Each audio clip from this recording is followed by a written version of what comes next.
Hey guys! This might be my last tip for tonight, I'm not sure. I look completely different because I was able to take a shower so that I could at least smell good for my husband tonight. Which leads me into my topic here. If you read my story, you know that my husband is signed up under me. I forced that to happen.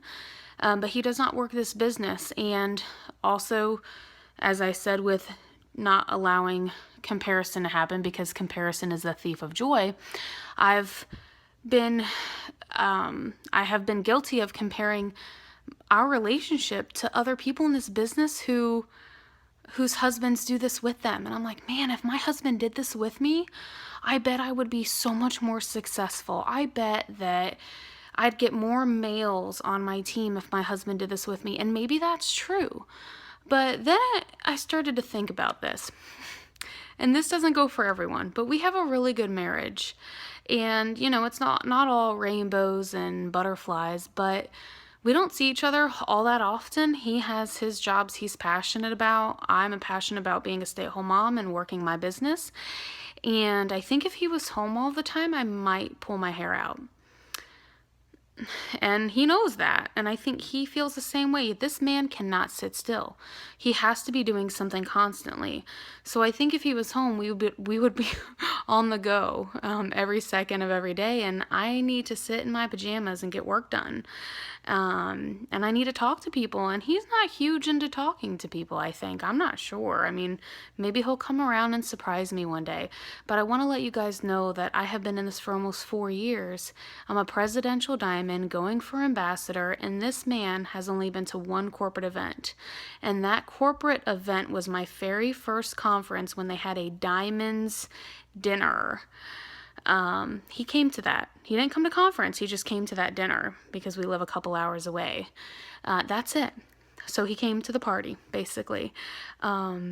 And so, I've compared myself and thought, man, if my husband did this, but maybe it would not be so good. And that's okay. I'm still going to be successful with or without him. I just need his support.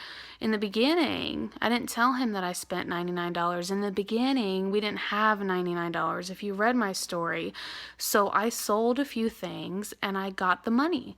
I didn't know about pre-selling my wraps, but to be honest with you, I don't think I would have jumped on that idea because my friends already thought it was a joke.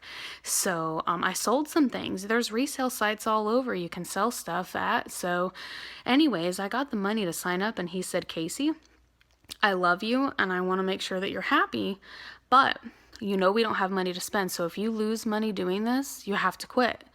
And instead of crying and being like, oh, why is he saying that? I use that as motivation to prove him wrong. I'm not going to lose money doing this. Like I said, I put my money in an envelope in my underwear drawer every time I sold a wrap. I never lost money doing this. I always paid back my auto shipments with the cash that I made from selling wraps. And when I would go to a wrap party, this man would work a 10-hour day, 12-hour day. He would come home, and we've got 2 young kids 1 year apart. Right now they're 4 and 5, but in the beginning they were not even 1 and 2. So he'd walk in the door, and I'd be like, peace out, babe, love you. Gotta go to a wrap party, gotta go to a training, whatever the case may be. But every time I came home, I'd give him a little bit of cash. Not that he needed it, but I'm not paying him to babysit. He's the father of our children. It's not called babysitting. Let's be real. And I don't cook, so it's not like I had the house perfect for him when I left. He came into chaos and I left, and I was like, oh God, I get to go talk with adults today. I'm so excited.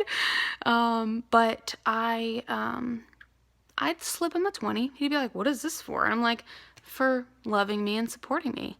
And the more money I made with this business, the more he would be like, go baby, go do your thing, go to that wrap party. Like I said, the first thing I did when I made a lot of money was buy him a boat.